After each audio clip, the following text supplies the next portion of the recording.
Hi everyone, কাল থেকে আবার ব্যস্ত হয়ে যাব, তাই আমার অনেক দিন থেকে ভর্তার স্বাদ খেতে ইচ্ছে করতেছিল। তো আজকে যে ভেজিটেবল কিনে আনলাম, এখন চিংড়ি মাছ দিয়ে পালং শাক রান্না করতেছি আর করতেছি এইখানে হচ্ছে করলা ভাজি, বেশি করে পেঁয়াজ কাঁচামরিচ দিয়ে এত স্টিম উঠতেছে যে দেখাই যাচ্ছে না। আর করতেছি হচ্ছে সিম ভর্তা। তো এখানে সিম আমি পেঁয়াজ কাঁচামরিচ দিয়ে রসুন দিয়ে একটু তেলে নিয়েছি। এখন হচ্ছে এগুলো আমি শিল পাটায় হচ্ছে পিষে নিব। আর করব হচ্ছে শীতল ভর্তা। তো শীতল শুটকি আমি এখানে ভিজিয়ে রেখেছি, তারপর হচ্ছে আমি পরিষ্কার করব, করে দেন হচ্ছে এটা ভর্তা করব।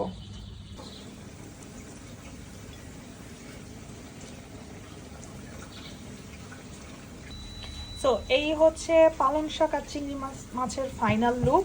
আর উপরে এটা হচ্ছে ধনেপাতা, দেখা যাচ্ছে না। আর আমি হচ্ছে চিংড়ি মাছের যে খোসাটা থাকে ওটা ব্লেন্ড করে দেন একটা স্ট্রেনার দিয়ে ছেঁকে আমি ওই ঝোলটা দেই আর কি। দিলে হচ্ছে তরকারিটা অনেক ঘন হয়, গ্রেভিটা অনেক ঘন হয়, খেতে আরও বেশি মজা লাগে।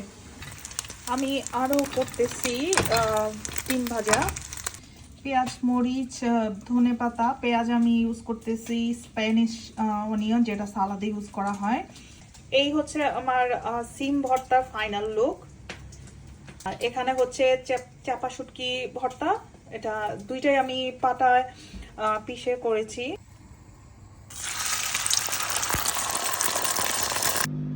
সো এই তো এখন আমরা সবাই খাবো। এটা হচ্ছে লেবু, একদম মনে হয় যে বাংলাদেশের যে কাগজি লেবু আছে ওইটার মতো স্মেল। তো এই তো শুটকি ভর্তা, চিংড়ি,